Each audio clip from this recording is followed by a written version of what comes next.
The Filipino family and domestic violence, a guided medical explanation.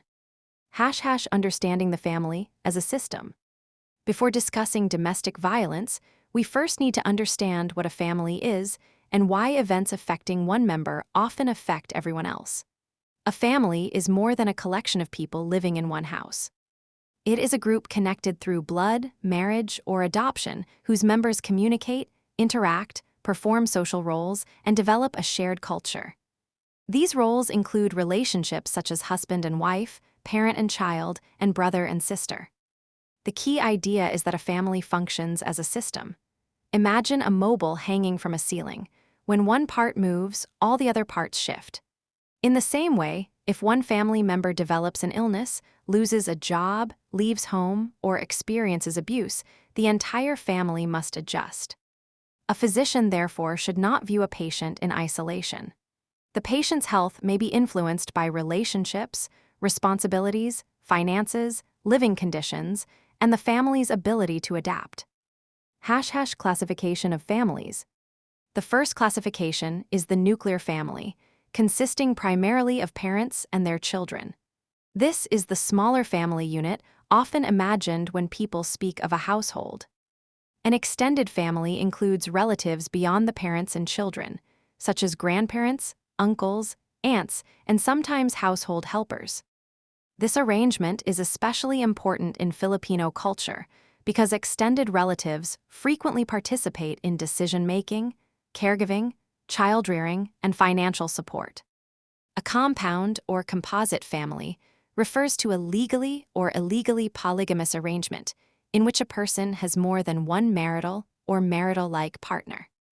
A blended family is formed when a widowed or divorced individual with children enters a new marriage with another person who may also have children. The children and parents must then create new relationships and renegotiate roles, authority, discipline, and belonging. A single-parent family consists of one parent responsible for raising one or more children. The absence of another parent does not automatically make the family dysfunctional, but it may produce additional demands involving income, childcare, emotional support, and time. These classifications describe family structure, but structure alone does not determine whether a family is healthy. A nuclear family can be abusive, while a single-parent or blended family can be loving and functional. What matters is how the members communicate, share responsibilities, resolve conflict, and support one another. The family as a special social unit. Family membership is usually lifelong. Even when people leave home or become estranged, family relationships often continue to influence their identity, emotions, and behavior. Members usually share certain attributes, traditions, memories, values, and expectations. These produce a sense of belonging, but can also create built-in problems. Because family members are emotionally connected and cannot always walk away easily, unresolved conflicts may persist for years. At the same time, the family tends to endure. It adapts to births, deaths, illness, marriage, migration, financial problems, and other transitions. A healthy family is not one that never experiences difficulty. It is one that can adapt without sacrificing the safety, dignity, or development of its members. Traditional characteristics of the Filipino family. The Filipino family is commonly described as closely knit and bilaterally extended. Bilaterally extended means that meaningful connections are maintained with relatives from both the mother's and father's sides. Grandparents, aunts, uncles, cousins, and even non-biological relatives may participate actively in family life. Authority has traditionally been associated with age, so older members are often respected and consulted. Authority may also belong to the breadwinner because financial contribution can become a source of decision-making power. This becomes unhealthy if income is used to dominate or silence dependent members. The Filipino family has also traditionally been described as externally patriarchal, but internally matriarchal. Externally patriarchal means that the father may be publicly regarded as the formal head or representative of the family. Internally matriarchal means that the mother may manage everyday household affairs, finances, child rearing, and many practical decisions.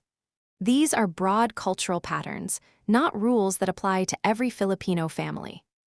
Filipino families generally place high value on education, strong family orientation, religion, traditionally Catholicism, and the welfare of children. The notes describe the family as child-centered and historically having an average of 5.6 children. But this figure should be treated as a historical value from the source rather than a current demographic statistic. Filipino families are also exposed to environmental stresses such as financial insecurity, migration, crowded living conditions, natural disasters, and separation caused by overseas employment. Strong family ties may provide protection during these events, but family expectations can also create pressure. For example, an adult child may be expected to provide for several relatives, or a person experiencing abuse may be pressured to preserve the family's reputation. The family life cycle. A family changes across time. Each stage creates a developmental task, meaning a challenge that the family must successfully manage. Problems often arise when the family cannot adjust its relationships and roles to meet the demands of the new stage. The unattached young adult. The first stage involves the single individual or unattached young adult. The developmental goal is to separate emotionally from the family of origin without completely abandoning it or simply escaping into another dependent relationship. Healthy separation means that the young adult decides which family values to preserve and which patterns to change. The relationship with the parents should gradually become less dependent and more adult to adult. This does not mean cutting off communication or disrespecting one's parents. Problems develop when parents refuse to recognize the young adult's need for independence or when the young adult remains excessively dependent. The opposite extreme is pseudo-independence, in which the young person appears independent but achieves this through an angry emotional cutoff. Because the underlying family conflicts remain unresolved, the person may reproduce the same problems in later relationships. Potential medical and psychosocial concerns include sexually transmitted infections, unintended pregnancy, difficulty adjusting to living away from home, depression, peer pressure, and financial pressure. These problems are connected to the developmental task. The young person is beginning to make independent choices without yet having complete emotional or financial stability. The newly married couple. The next stage occurs when two individuals form a committed partnership. They are not simply combining two people, they are combining two family histories, sets of expectations, and ways of living. The couple must negotiate how holidays are celebrated, how money is managed, where they will live, how responsibilities are shared, how conflicts are resolved, and how much involvement their families of origin will have. A practice that seems normal to one partner may feel unfamiliar or unacceptable to the other because each learned family life differently. Adjustment may be more difficult when marriage occurs soon after a major loss, when a partner is trying to escape the family of origin, or when the partners differ greatly in religion, education, social class, or cultural background. Difficulty may also arise when the couple lives extremely close to or far from relatives, depends heavily on extended family, has known each other for only a short time, or has had an unusually prolonged engagement without resolving major issues. Pregnancy before or during the first year of marriage may add stress because the couple must adjust simultaneously to marriage and parenthood.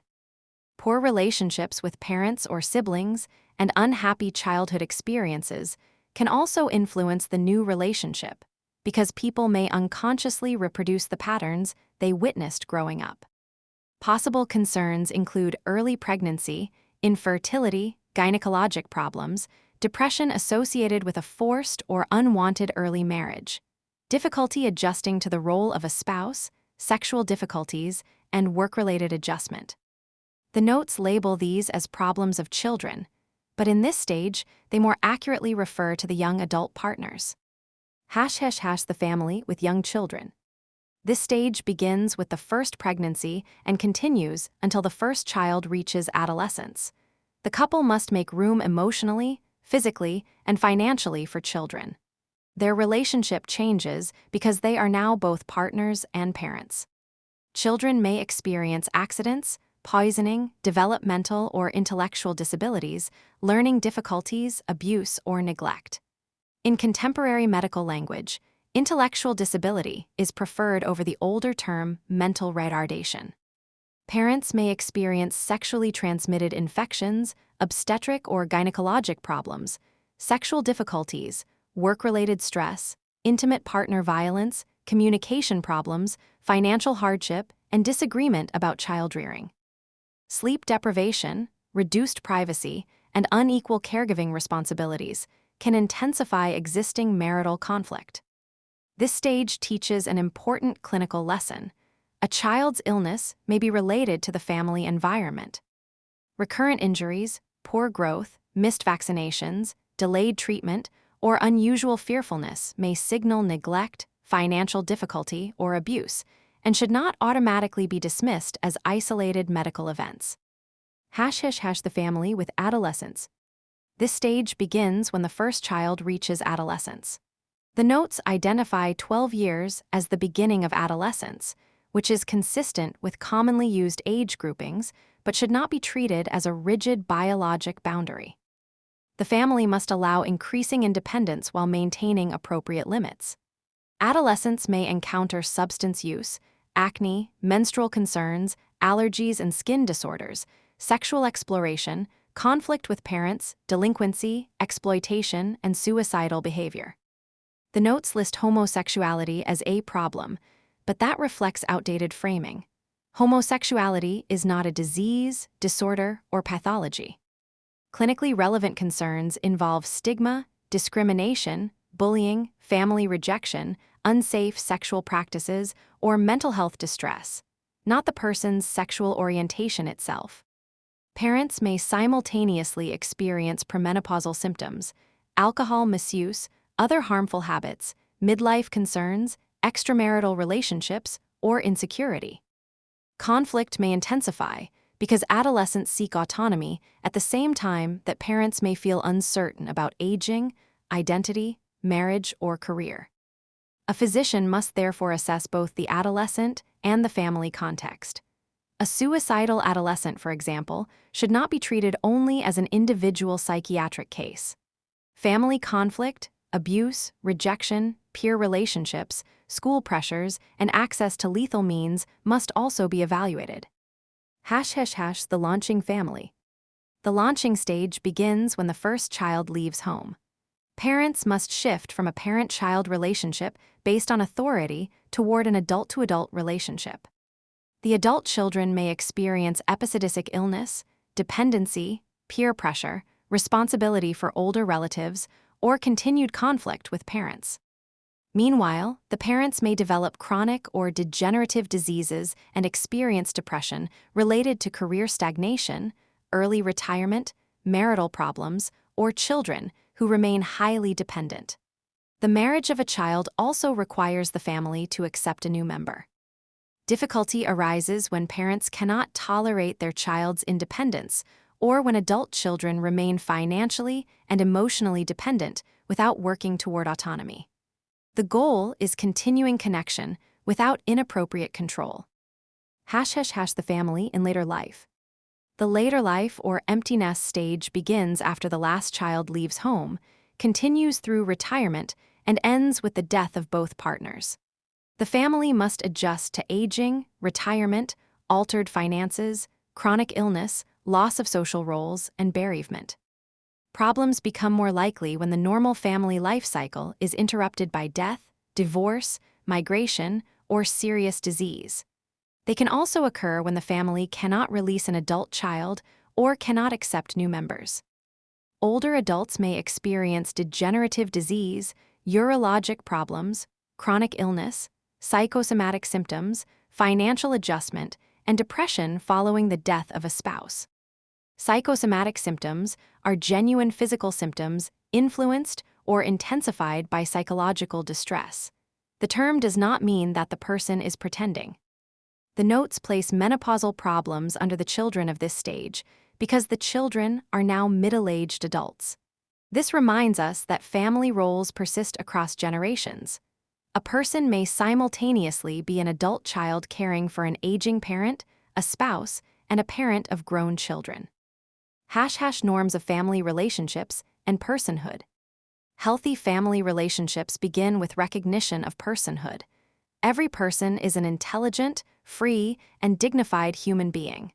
Family membership does not remove autonomy or justify control. A person must also live, work, and interact with others as an equal member of society. Healthy relationships involve contribution and harmonious coexistence, but harmony should never mean silently tolerating injustice or abuse. The notes also describe the person's relationship with God or a higher spiritual ideal. Regardless of religious tradition, spirituality may help families find meaning, responsibility, compassion, and moral direction. However, religious language should never be used to pressure a victim to remain in danger or to excuse abusive behavior. # equality between spouses, the nonviolent relationship. The nonviolent wheel presents equality as the center of a healthy, intimate relationship. When partners view one another as equals, the relationship tends to generate respect, trust, and support. Each partner is allowed to pursue meaningful goals without intimidation or sabotage. Equality also involves honesty and accountability. A partner accepts responsibility for harmful behavior rather than blaming the other person. Parenting is responsible and shared. Economic decisions are made through partnership rather than financial domination. Conflict is handled through fair negotiation and non-threatening communication. Conflict itself is not abuse. Two equal partners may disagree, become frustrated, or make mistakes.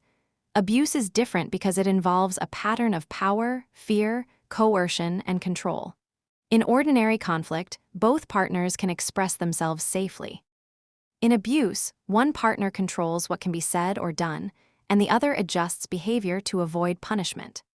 # fundamental functions of the family. The family has a biological function by providing food, shelter, physical care, and emotional security. Failure to provide these needs may result in neglect, particularly when the failure is deliberate or occurs despite adequate resources. The family also performs a socialization function by transmitting customs, beliefs, values, expectations, and models of behavior. Children learn relationships partly by observing how adults treat one another. If they repeatedly see coercion or violence, they may begin to consider such behavior normal. Finally, the family has an educational function. It teaches basic skills and attitudes that help children become responsible, productive adults capable of participating in community life. Education therefore involves not only academic instruction, but also empathy, communication, self-control, respect, and responsibility. # family violence and domestic violence.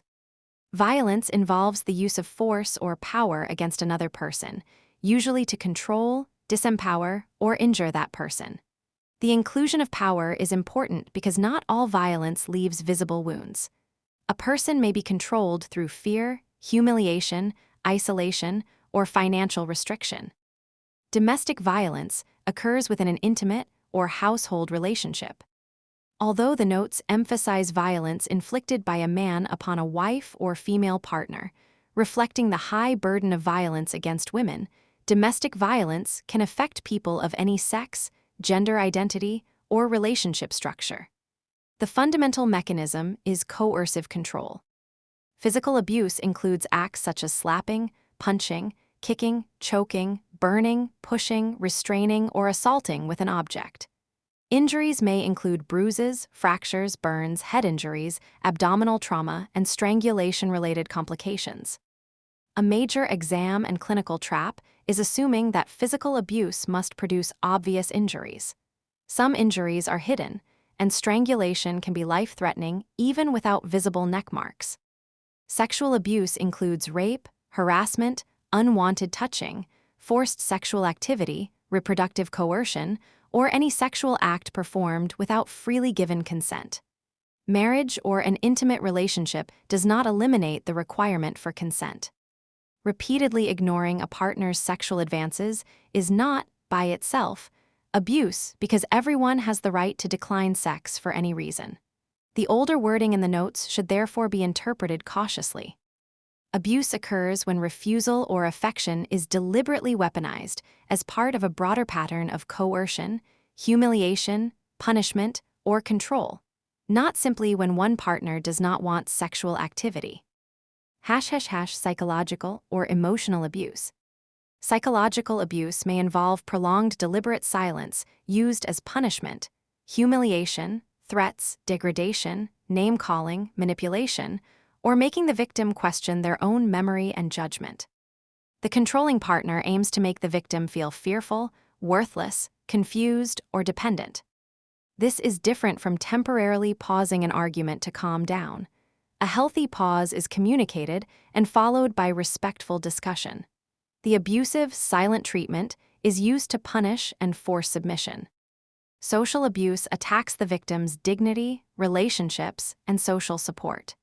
It may include public humiliation, deliberate embarrassment, controlling social activity, or preventing the victim from seeing friends and relatives.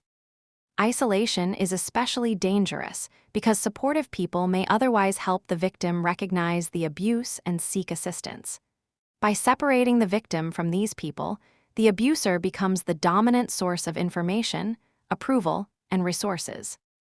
An extramarital affair is a serious relationship violation, but it is most relevant to social abuse when it is conducted openly or strategically to humiliate, destabilize, or control the partner. Economic abuse occurs when money or access to resources is used as a means of control. Examples include preventing a partner from working, taking the partner's earnings, forcing the partner to ask for every expense, hiding financial information, or providing insufficient money for necessities despite having the ability to do so. Children may also experience economic abuse or neglect when caregivers deliberately fail to provide food, shelter, education, or health care. Poverty itself is not automatically abuse.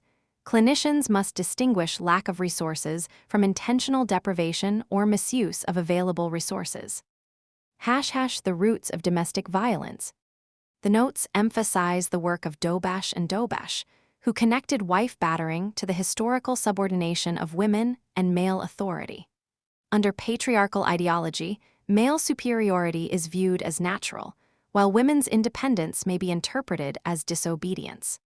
Violence can then be used to enforce control. Patriarchy does not mean that every man is abusive. It describes a social structure in which men, as a group, have traditionally had greater authority and access to political, economic, and institutional power. Individual abusers may use these expectations to justify domination. The power and control wheel. The power and control wheel illustrates that abuse is not usually a random collection of isolated incidents. Different behaviors operate together to keep one person dominant and the other fearful or dependent. Isolation involves controlling where the victim goes, what the victim does, and whom the victim sees or contacts. Emotional abuse includes insults, humiliation, name-calling, mind games, and making the victim doubt their sanity. When someone persistently manipulates another person into questioning their memory or perception, this may be called gaslighting. Economic abuse includes preventing employment, restricting allowances, taking earnings, or forcing the victim to beg for money. Sexual abuse includes forced sexual acts, assault of sexual body parts, or treating the person as a sexual object. Using children may involve making the victim feel guilty, sending threatening messages through the children, manipulating visitation, or threatening to take the children away.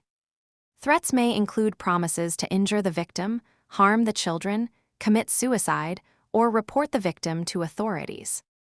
Male privilege involves treating the woman as a servant, claiming the right to make every major decision, or behaving as though the man owns the household and its members. Intimidation includes frightening looks, gestures, destruction of property, smashing objects, or harming pets. These acts communicate, "I can hurt you next," even if the victim is not physically struck during that episode. The essential point is that power and control lie at the center. Physical and sexual violence may form the outer rim because they enforce the other controlling behaviors through fear. Psychosocial and cultural explanations. The notes discuss 3 historical frameworks: biological, work role and power, and social cultural. These should be understood as attempts to explain the development of gender inequality, not as biological justifications for modern abuse. Biological framework. Humans do not have a narrow seasonal period of sexual receptivity in the way some animals do, and ovulation is not announced by a dramatic external sign. Some historical theories proposed that continuous sexual availability, concealed ovulation, pair bonding, and paternal involvement encouraged more stable male-female relationships. The notes further suggest that permanent relationships helped establish paternal certainty and inheritance when agrarian societies developed privately owned land. However, the claim that female subordination was convenient because women needed male protection is historically framed and should not be treated as a biological necessity. Dependence and subordination are social arrangements, not inevitable consequences of human physiology. Work, role and power framework. Historically, pregnancy, breastfeeding, and infant care restricted the distance that women could travel. Women often gathered nearby food and cared for children, while men more frequently hunted, cleared distant land, defended territory, or engaged in warfare. These differences in labor could become differences in public authority. Importantly, the fact that roles developed under past survival conditions does not mean those roles are biologically fixed or appropriate in modern society. Social and cultural framework. Although women historically provided much of the daily food through gathering and cultivation, men's hunting or trading sometimes produced visible surpluses. Because surplus goods could be exchanged and publicly distributed, the person controlling them gained influence and prestige. Men also developed broader public networks through trade, politics, and warfare. Knowledge, innovations, and institutional power therefore circulated more frequently among men. Women became associated with domestic and private life, partly because pregnancy and child-rearing repeatedly affected their public participation. Over time, control over laws and institutions reinforced male authority. This became patriarchy, a system in which men hold disproportionate power and male supremacy may be presented as natural. The exam-worthy cause and effect chain is therefore: division of labor led to unequal access to public resources. Unequal access increased social power.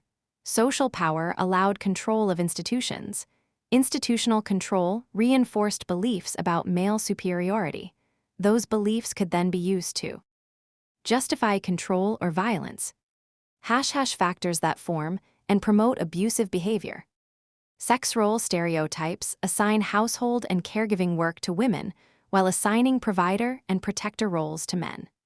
These expectations become harmful when they are treated as compulsory or when a man believes failure to obey them justifies punishment. Male-female power disparity can persist even when women contribute greatly to household labor. Domestic work may be unpaid or undervalued, and women may receive lower wages, reducing their financial independence. Financial dependence then makes leaving an abusive relationship more difficult. Socialization transmits these expectations across generations. Children observe how adults use authority, handle conflict, and respond to violence. If a child repeatedly sees one parent dominate another, the child may learn that control is a normal part of intimacy.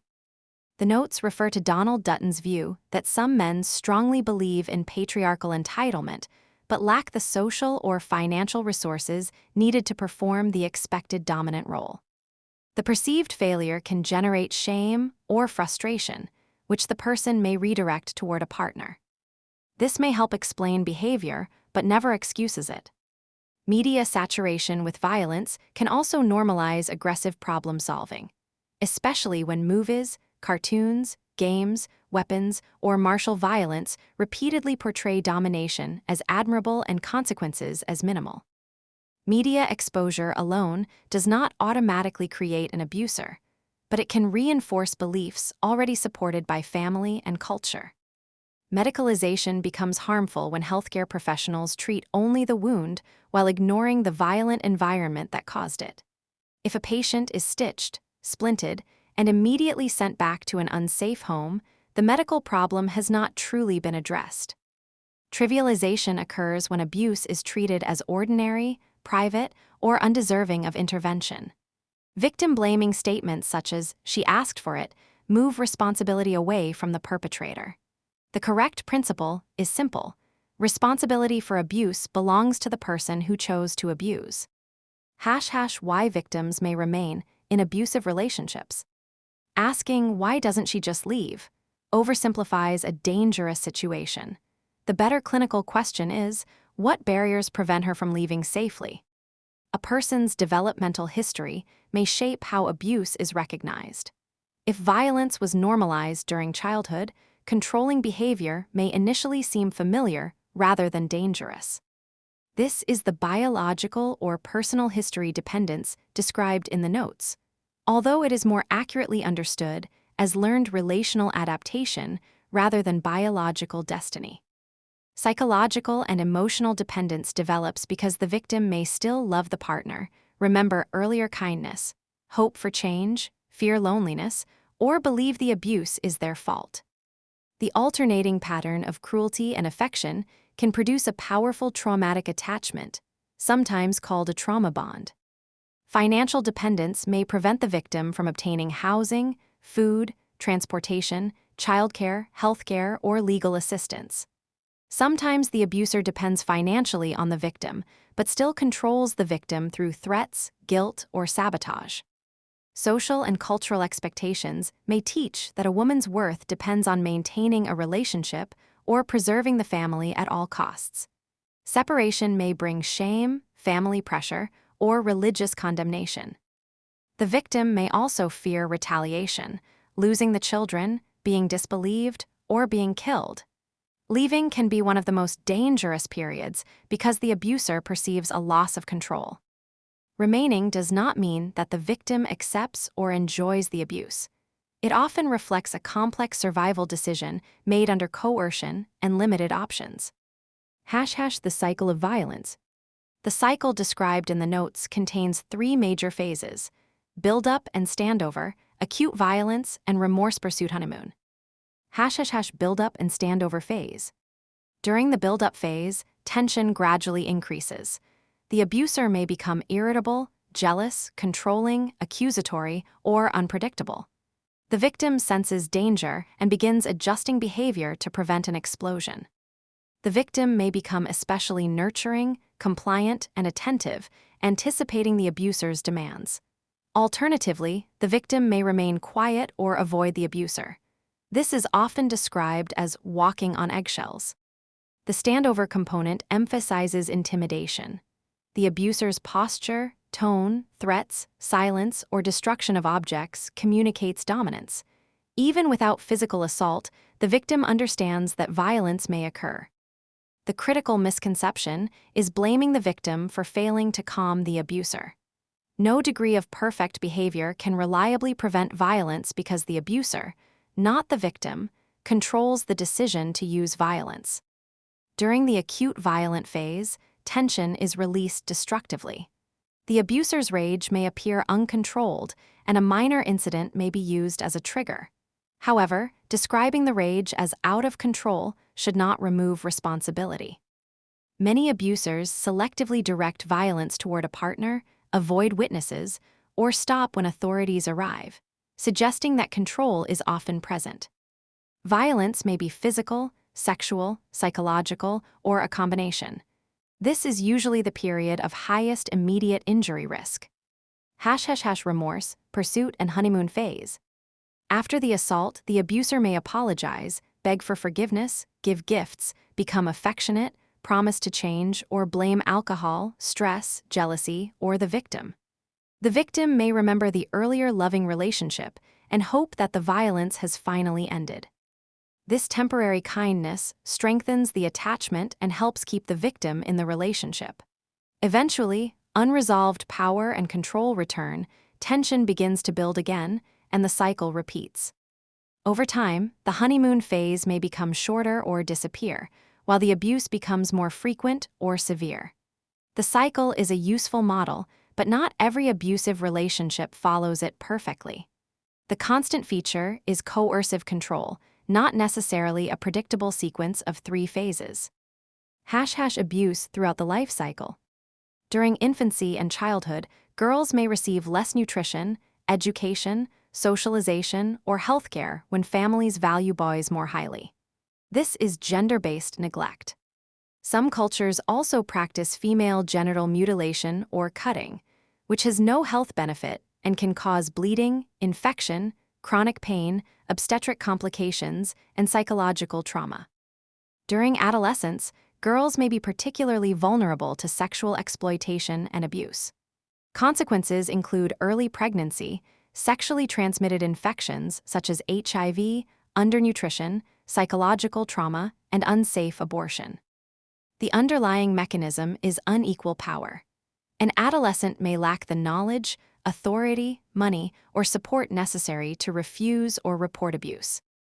During the reproductive years, a woman may be married to or living with a controlling partner while carrying substantial household and childcare responsibilities. She may experience physical, sexual, verbal, psychological, social, or economic abuse. Pregnancy can increase vulnerability because the woman may become more physically and financially dependent. During the post-reproductive or older adult years, chronic illness, disability, and reduced income may increase dependence on relatives or caregivers. This can lead to neglect, financial exploitation, verbal abuse, or physical violence. Older victims may have difficulty seeking help because of impaired mobility, cognitive decline, social isolation, or fear of losing their caregiver. The final clinical lesson is that abuse can occur at any age.